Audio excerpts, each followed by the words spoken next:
What do you think is the real job of the husbands of rich and famous women? And are any men out there living up to the standard? I would say that I think their job is the same. I think the job is like, don't embarrass her. A good Nepo husband knows to like let his wife be a star, but so many men struggle with that. And they like want a piece of the pie and then they drown the whole pie.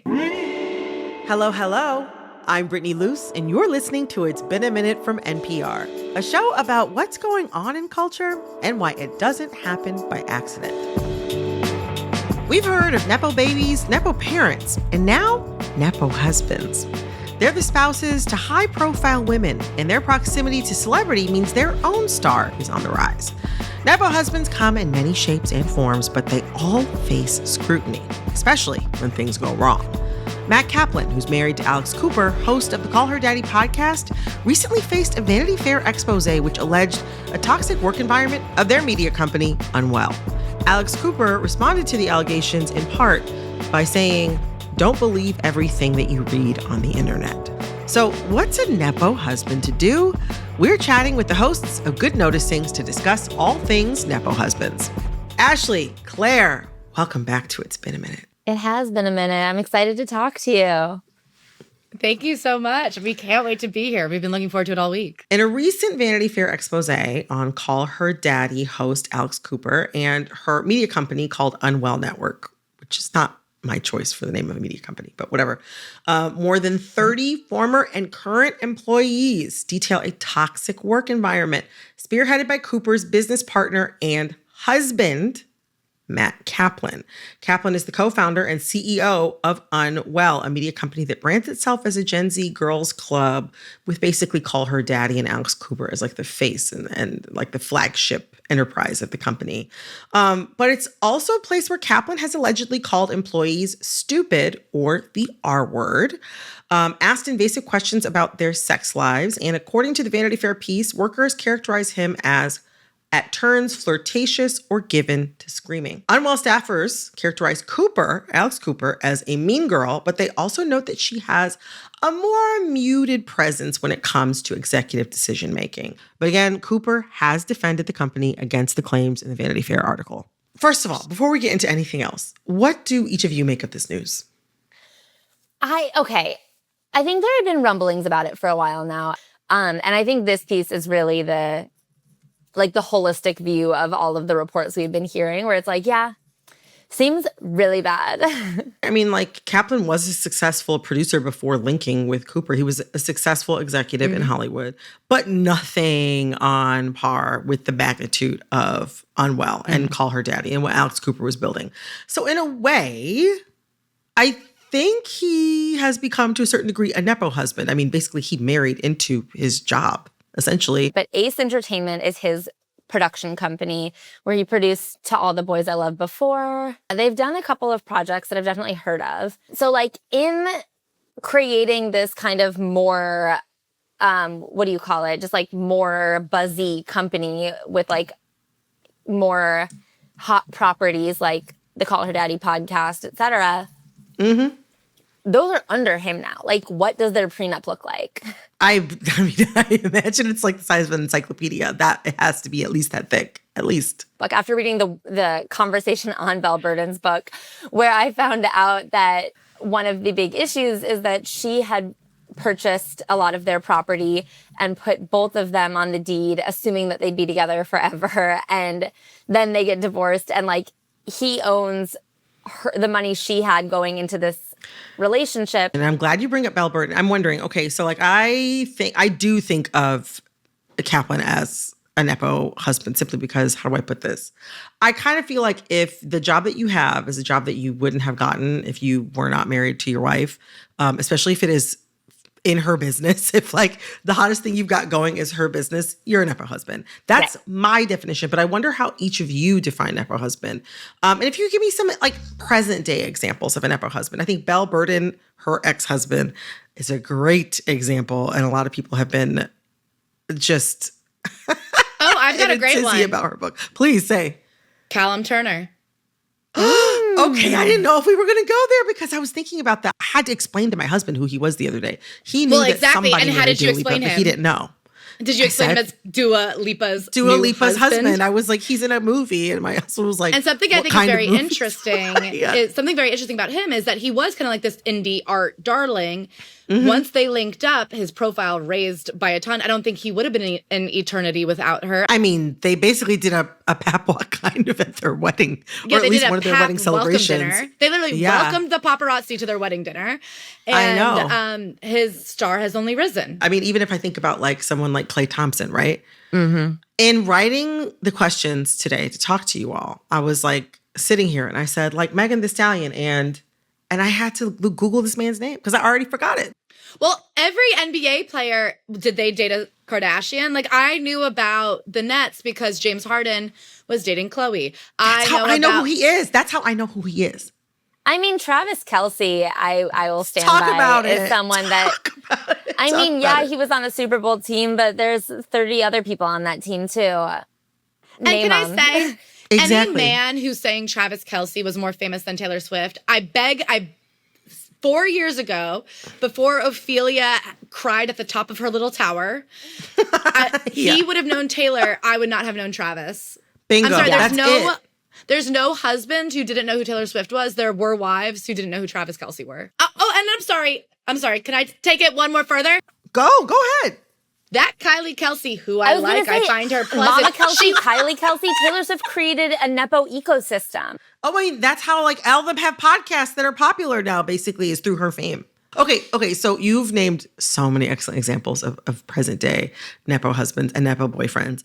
But you two have in a previous life, in your old show, Celebrity Memoir Book Club, of which I was a huge fan, you read pretty much every celebrity memoir that was published before 2026. And so I wonder, where have you seen this kind of dynamic in entertainment before with the Nepo husband and the super successful wife or girlfriend? I guess I think we see it kind of a lot because I think I agree with you definitely that Matt Kaplan, I had not heard his name before he was engaged to Alex Cooper and until they were like embarking on these projects together. But I do think they have a very interesting dynamic, which I think we do see constantly. We do see often men running the business of their wife and like claiming husband kind of like ownership and responsibility for it. Like I think there are so many women that we can, I mean, Tina Turner. I think Tina is like a horrible example. Cher. You know what I like to say? Behind every powerful man is a powerful woman. Behind every powerful woman is a man trying to ruin it. I mean, of course, I listened to the Cher episode of your show, and I'm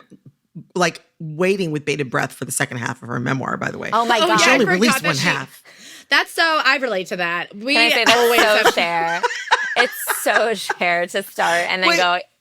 But a lot of people don't know about like what Cher says went down between her and Sonny. A lot of people don't know. But I used to love when they would get through all the Sonny and Cher episodes and just get to Cher, because I was like, she's the hottest thing moving in that. She's in the that hottest couple. thing, and she entered that like her solo act with nothing. Like he had her as like a contract employee on the Sonny and Cher show making pennies. Like she thought it was Barbara the Sonny Streisand and Barbara that hairdresser. Was his name John Peterson or something? John Peters or something like that? Yeah. Yeah, it doesn't even matter because he was nobody. But I think something that happens a lot is women are so taken advantage of that like this cult-like figure can come into their lives and be like, let me handle the business. And it's just so nice to have somebody who you can believe loves you. Oh my God. And I think Mariah Carey, there's this other facet of it where they like kind of buy you and then take you out of commission. Like when she got with Tommy Mottola, I think a similar thing happened to Jane Fonda where she married a television executive and then he like all but took her out of the business. And like just wanted to have the most successful movie star be his wife, but not like be busy being in movies because that's like annoying. I mean, I wonder, why do you think this is such a common story? Well, I think something that happens a lot is like when you think about the heterosexual male-female dynamic is it's very appealing to be a star. I think right now, Emily Ratajkowski just came out with her essay about her dating. She had a crazy book about like, I think it was a big news when even Emily Ratajkowski could get cheated on. I think these women become such prizes societally. Like it's so impressive to get to be the guy who dates or marries these beautiful women. But I think men have a really, really hard time with not being the breadwinner, but ultimately in a relationship like this, like in a relationship dynamic where somebody is working that hard, that globally, it's nearly impossible to keep it going if one party is not willing to be subsumed by the other one. And I think the only way that kind of relationship can go is if both people are working on a common goal. But men have such a hard time saying, you're the star, you're in charge. They have to be the brains behind the operation. And then very often these men do not have brains of their own. Because if they did, they'd have their own company. You know what I mean? True. That's like, true. If you're That's so true. smart, That's true. if you're so smart, make your own company. And then what happens is they sabotage these women. As you both have pointed out here, there's like obviously a very old history with this. Like a successful woman attracts and partners with an opportunistic man, sometimes who doesn't have anything going on. But we also see a similar dynamic play out when both people are famous. Sometimes even when both people have at different points in their careers been super famous. And like sometimes the man's able to use the woman's success as a means of extending his own popularity or extending the length of his own sort of like time in the sun. I'm thinking Beyonce and Jay-Z. But I saw him as recently as 2018. And why did I see him? He was on tour with Beyonce. Like, that was the main reason I went. He does a great show, but he's not in the zeitgeist. She's at the center of the zeitgeist, and she has been since I was in elementary school. And he benefits a lot from that. I mean, also like Rihanna and A$AP Rocky. A$AP Rocky, handsome guy. Charming guy. I've met him in person. Ashley always says Handsome, he had the most charming. beautiful skin she's ever seen in real life. I met him up close and I literally stood there 100% in agree. awe. I was like, I've never seen a person's body glow this way. 100%. Also, I just have to brag for a second. I met him one time and he told me that I had beautiful skin. I was much younger at this time.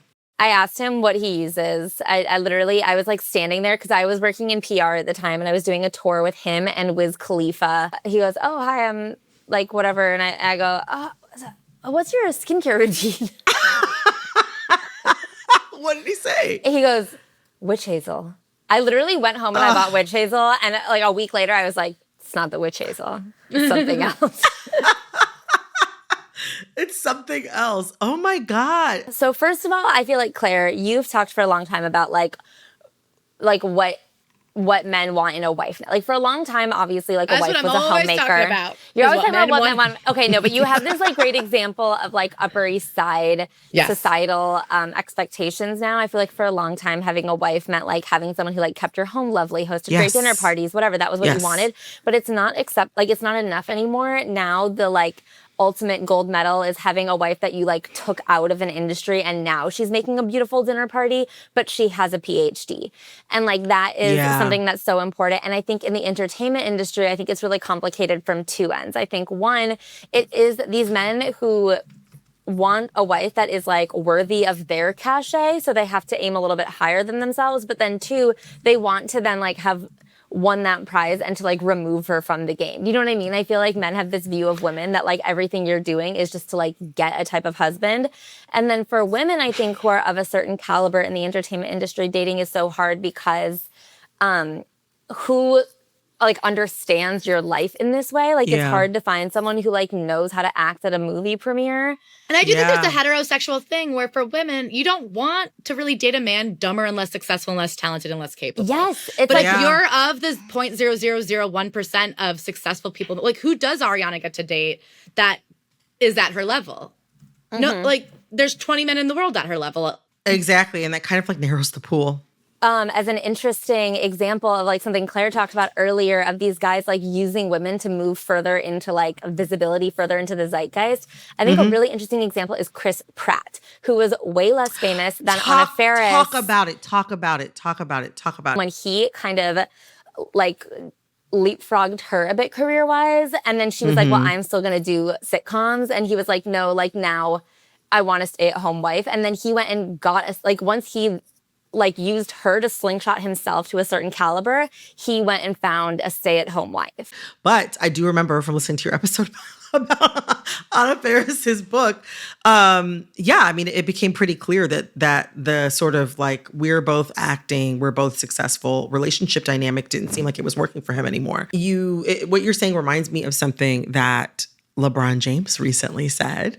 Oh my God, yes. Go ahead. I just thought that he doesn't want a stay-at-home wife. He wants... Yeah, at this point in his life, he's like, I don't want to stay at home wife. It was so wild to me. He said he didn't want to come home, said something to the tune of like, he didn't want to come home and see somebody sitting on their butt, like watching TV. And I was just like, what? Which I I mean, that whole thing, it just me off so much because it's like, first of all, your wife, who's been with you since you guys were in high school together, Savannah James, has been managing your life. So the care of his children, the care of his home, like, yes, I mean, they clearly have tons of resources with which I'm sure she gets so many domestic professionals and childcare professionals and the best tutors and all of that sort of stuff. But to what are be their able to help names? her. I bet he doesn't know. And also, if he wasn't LeBron James, like the unpaid labor of a stay-at-home wife, like Hello. for a lot of families, that's not nothing. So it's just kind of like, I thought that was so bizarre, but it also, to your point, Ashley, it shows the sort of mindset that they see having a woman who's reached a certain level of accomplishment as what they deserve. I'm thinking about even more extreme cases of how this sort of dynamic can show up in relationships between men and women, specifically where the woman is more successful. You know who I have such a good example of? I think might be like the perfect Nick Lachey. I'm sitting here, Nick Lachey. First of all, I was trying to remember who Nick Lachey was. And I say this as a person who watches Love is Blind. So that's sad. I was sitting here like Nick Lachey. My brain saw. What is he? He's a famous second husband. He got famous on a newlywed show. He got famous literally for being married to a woman who way outshined him. When they broke up, he lost. And the only reason he's relevant is because he's in a new relationship with a new Jessica. Also, we know, like, I think he thought that he was more, I think Jessica Simpson as a musician was less successful than Nick Lachey as a musician for a very brief period of time. And it is, I think, when they started dating. Yeah. And then, like, we know from her book that, like, her success was not even just uncomfortable for him, like untenable for him. Especially from that show. Like they went into that show, I think, on fairly equal footing. Not like, I think she was more famous. And also her dad was obviously like a, cutthroat manager, but like, who was like really working on her career. But I do think that we know, like from published texts, that he couldn't stand that she became the star of that show. I mean, you could see the frustration in their relationship growing from watching that show. Like the first season was kind of cute. And then as it continued on, it felt increasingly strained. And you could see that she was becoming the bigger star. I mean, to this day, not only is she the bigger star, but she's much wealthier. Like a lot of the traits that he seemed really irritated by on the show are the things that have kind of made her a big success. I had some Jessica Simpson boots back in like 2008. I had heels really that were comfy heels. They were they were the best pair of shoes I've ever owned in my life. I got them resold. I was getting Jessica Simpson boots from Macy's resold for like 7 years because they were that good. They know what real women want. They know what real women want. I mean, listen, does she know that tuna comes from fish? Maybe now. Maybe. But she knew how to make like $1 billion off of selling her purses, shoes, jeans, whatever it was. She became very successful. And now what is he doing? He's like co-hosting Love is Blind with his frankly beautiful wife. I mean, like we can think of so many examples, right? I mean, even like a sort of like the example, like Ike and Tina Turner, like the ultimate kind of cautionary tale. I read her book when I was young. I'm actually like reading I, Tina, like the book where she shares with Kurt Loder her life story. I mean, I know you all covered it on the show. I read that when I was like 19. Oh my God. One of the best books I could have read at that age because it helped me to just recognize red flags. As soon as a guy was acting up, I was like, what would Tina do? I'm like, Tina's picking up her purse and she's leaving. But like, I don't know. Like, I mean, and he's somebody who abused her in so many different ways. Like, I don't know. I wonder, like, how do these crappy relationship dynamics, sometimes abusive relationship dynamics, reflect the patriarchal power that men still hold within heterosexual relationships, even among women who are as famous, wealthy, resourced, and successful as you could think a person could possibly be? I do think it has so much to do with like the role. Like, okay, I think another really interesting line that adds, obviously Amanda Batula is public enemy number 2 after.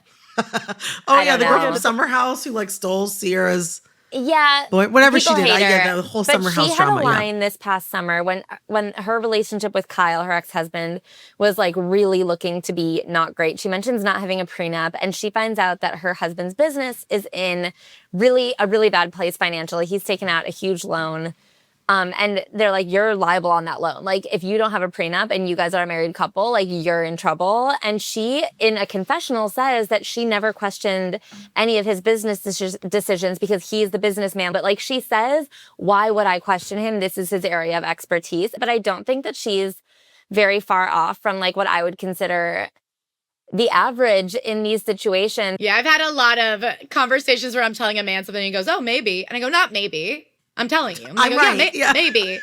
And I go, no, I'm telling you.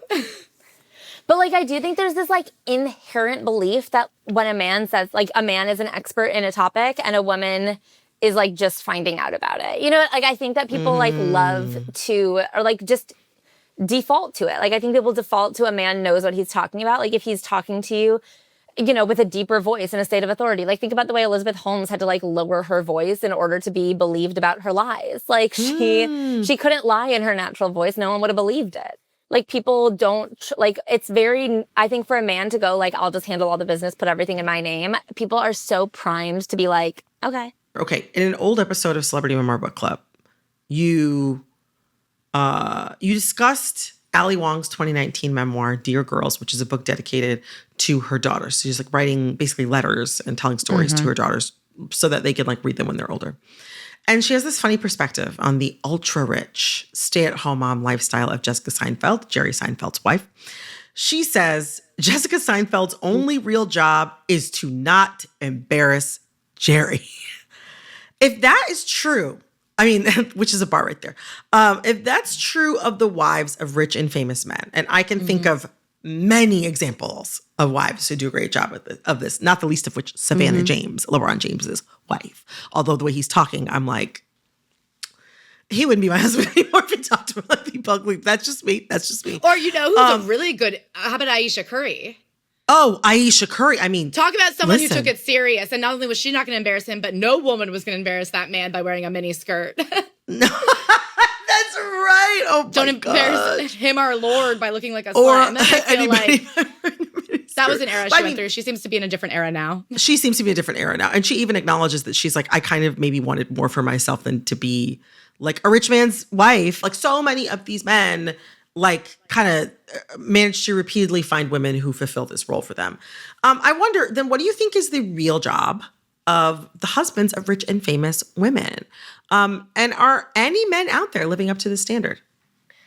I would say that I think their job is the same. I think the job is like, don't embarrass her. No, and they fail at it though. And I don't think anyone's doing that. Can I say, I don't think that's true. I disagree. I think a great example is, and I'm not even sure what his name is, and that's kind of the point. I think his name is Tom, but Margot Robbie's husband is her production partner. They have a company together, a lucky chap. And I think they met on set. I'm pretty sure he's an AD. And so this is perfect because they have unique but different skills. And he is smart enough to say, I'm going to run this company with you while you make up out with Jacob Elordi. Like he stays in his lane. He's doing the paperwork and she is the star. And I think like a good Nepo husband knows to like let his wife be a star, but so many men struggle with that. And they like want a piece of the pie and then they drown the whole pie. Like, I don't know. I grew up on Oprah, right? And Stedman. Right. That means I grew up on Stedman. What do I know about Stedman Graham? I know that his life partner is Oprah. I know that he's Oprah and Stedman. Can I say Stedman Graham? I thought it was Oprah and Stedman. And there you go. Exactly. You didn't even know he had a last name. You didn't know he had a last name. I can't believe he's it. a motivational speaker. I've never heard of him Stedman speak. is a last name. I'm like, that's a one-name man. Oh, do you know Like- who else? Oh, sorry. Go ahead. I was going to say who else I think Nepo-husbands with grace is Cook Maroney. Right. I think I know who that is. That's Jennifer Lawrence's husband, art dealer. And see? But He shows is someone, up to be tall so that she Like- can look good in those flowy clothes. They're always Yeah. going to a Yeah. restaurant. I will say I think his art dealing career has probably been boosted by his wife being Jennifer Lawrence, True. but it's not. But I don't know something- anything about him. He's not moving into the public sphere trying to be like a household name. I feel, and obviously check me on this in 40 years, make sure that he hasn't changed his mind. But like, it feels like he was like, yeah, obviously, like this is the space I'm in. This is the space that I'll stay. And I am just her husband. I wonder, okay, so like there actually are a couple of good, like decent modern day examples to your point. But if we know by the time we know their names, it's too late. Like even like I think about Amy Adams' husband. And I was like, right, she is married. I don't hear anything about her husband. She seems like she's doing well. But like other than that, like I don't hear anything about him. But I wonder, I find it so interesting that the ideal husband or male partner in these scenarios is often a guy who's completely out of the limelight, or he's like functionally invisible and he's meant to stay that way. Whereas for a celebrity man, the ideal wife is the Aisha Curry, the Jessica Seinfeld, the Savannah James. You know who's the ideal woman? Matthew McConaughey's wife. And they talk about in his book that they had an agreement. They Green said, lights. You're going to come with me on every set because that's how we stay connected. But what that effectively means is you can't ever have a life. You can't work. Yeah. Do anything. Like your job will be to be my entourage. And I think therein lies the problem is very few men who are confident and secure and employed within their own right could be with a pop star, a movie star, somebody who's traveling at that rate. And yet the men who are willing to give up their whole lives to come follow you around, there's very few men who can do that without an ego. I mean, that feels like that kind of reflects, I think, what a lot of women, regular women, talk about in dating. I mean, this is something I experience in dating, and me and Claire aren't even famous, but like because I'm a professional podcaster and comedian, the amount of men that I will go on one date with who go, oh yeah, I always wanted to do comedy, but I don't have time. And I was like, the difference between you and me is not that I have time. I don't know, man. I'm sorry. Build an entire career just because you had spare time. Oh my gosh. I didn't come up with all of this because I was just like, I had nothing to do. But like, I think a lot of women, certainly plenty that I know, and this is people with all different kinds of educational and professional backgrounds, express the same thing, that they're men who feel very threatened by them. But the way that things are moving statistically, I'm like, what is going to have to change in order for this to not be something that happens over and over and over and over and over again, and for this pattern to not be seen kind of at every level of society. And you know what's so ironic is so many men right now are so afraid of gold digging women. I feel that's the alpha male fear is like, you you're have to have date gold first. So that's the first thing. And yet we go, well, statistically, most of you don't have it, and we're happy. Like, I think most women I know who outperform men, out-earn men, or are more educated than men are like, I'm fine with that if he's fine with that. And the problem is these men who are so afraid of getting taken advantage of are like mad that you're more successful. So you can't be mad that a woman has less than you, mad that a woman has more than you. What do you want? Yeah. I mean, I was going to say, I think it really is going to come down to like shaping societal expectations of men and like what they think they should have. Like, I think that obviously, the way that like, all kids are taught you should go for your dreams, I think that should continue. But I think this idea that like if you are a man, like, okay, so I recently listened to an episode of Gwyneth Paltrow's podcast with Scott Galloway, and I've listened to his stuff before. But he is sitting there being like, men only feel good if they are able to provide the 3 Ps, protection, whatever. And it's like, and then he thinks that like we need to create systems to like make men and boys feel like they're providing those things. And it's like, what if instead of like putting bumpers on the highway where they can like feel strong, I didn't even hit the side of the road, there was a bump, like whatever, like instead of like create, like let's just like be like, it's actually fine that this is like what you've achieved as long as you're happy. Like be happy, don't be like trying to conquer. The beauty of a family unit is the combination of strengths. And that how wonderful that like if you're pursuing goals and stuff, like how great that somebody else like you get to combine it into a pot and now everybody has more. Like he was also talking too about, like what about like other qualities like being a good listener, being a supportive person, being a shoulder to lean on, having follow through, being dependable. Can I tell you the craziest thing that I saw in an interview with John Mayer recently? He said that he wants to get married. Please share this. He literally goes like, I really want to get married. And like one of the things that I really want to have happen is like to be the guy that like my wife can rely on. Like I want to be someone that like when something goes wrong, she goes like, don't worry, I'll call John. John will handle it. Just be reliable. Have you tried it? The interviewer goes, that's so true. You're such a caretaker. I go, oh, he's a caretaker? Name 5 people Who he's is he taking care of? One. Finances. One. Literally, tell me one time your sister called you up and said, I'm so stressed. I have a big test tomorrow. And you said, don't worry, I'll take the kids. Call me one time you were on your way to a gig and your friend said, I'm on the side of the road with a flat tire. And you said, don't worry, I'm skipping my dinner tonight. I'll come help. Name 5 people you've taken care of if you're a caretaker. I don't know. I'm like, until you cancel a pap walk with Andy Cohen, call me another time. You want people to view you as reliable? Try being it. Yeah, when's the last time you watched Andy's Kids so he could do Watch What Happens Live? Questions that need answering. Oh my gosh. Claire, Ashley, thank you both so much for coming back on the show. I'm so happy you came on. Thank you so much for having us. Thank you this for is always us. a joy. That was Claire Parker and Ashley Hamilton, hosts of the Good Noticings podcast. And to all of you watching, thank you so much for hanging out with us. Make sure you come back to this feed for fresh video episodes every Tuesday. You can watch these episodes exclusively on Spotify, YouTube, and the NPR app.